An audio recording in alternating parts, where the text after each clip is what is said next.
He lived on one of the safest streets in the city. Neighbors called him Calm John. He sewed costumes, shoes, and smiled at children. But when the doors of his studio closed, horror began, which even the darkest film had not seen. In 2009, a 19-year-old student, Grace Murphy, disappeared in the small American town of Brookdale. She left the library at 9:10 p.m. and disappeared without a trace. Her body was found 4 weeks later in the woods, 30 miles from the city. The hands were neatly folded on the chest, and an old button was lying next to it. The police decided that she became the victim of an accidental rapist. But what seemed like a single tragedy was the beginning of a series of murders that kept the police in suspense for the next 12 years.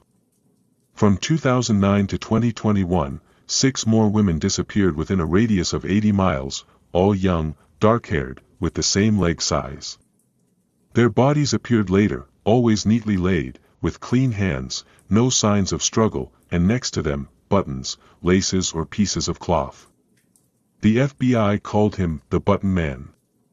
They searched for a maniac with a fetish on fabrics or clothes, checked dry cleaners, stylists and tailors. But no profile matched. Cameras, DNA, witnesses, everything seems to be against them. In the center of Brookdale was a small tailor's workshop, Ritter and Sons.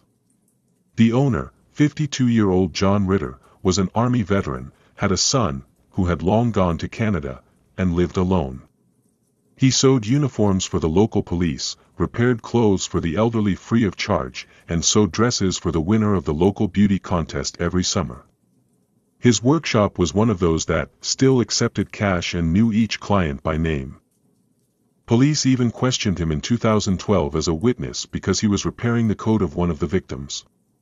But John had the perfect alibi, the cameras from the coffee shop across the road, the check from the workshop, even the testimony of the priest. Then he was released. Police even questioned him in 2012 as a witness because he was repairing the coat of one of the victims. But John had the perfect alibi, the cameras from the coffee shop across the road, the check from the workshop, even the testimony of the priest. Then he was released. The clothes of all the missing girls are perfectly folded. Polaroid photos of bodies, even before they were found. John's diaries, where he detailed the process, calling it cleansing the body of the disorder of the world. A collection of fabrics related to victims. Why wasn't he caused?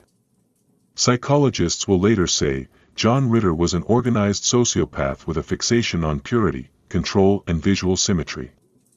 He did not kill because of the rage, he restored, as he wrote in the diary. The process itself was a ritual. In all murders, he avoided any bodily harm. He dressed the victims in the fabrics that he himself sewed. Thoroughly cleared the crime scene. And he always left a symbol, a detail of clothing, a button, a lace, a shoulder pad. Postscript, symbolism and motivation. Last entry in the diary. Each of them was spoiled by the world. I only helped them become part of the perfect canvas. Clothes don't lie. People always.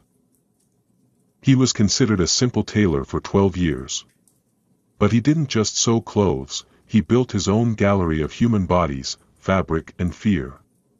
And the worst thing about this story is how easily we ignore monsters if they are polite, neat and good at sewing costumes. Subscribe if you like to solve dark secrets. And remember, real monsters often wear the best jackets.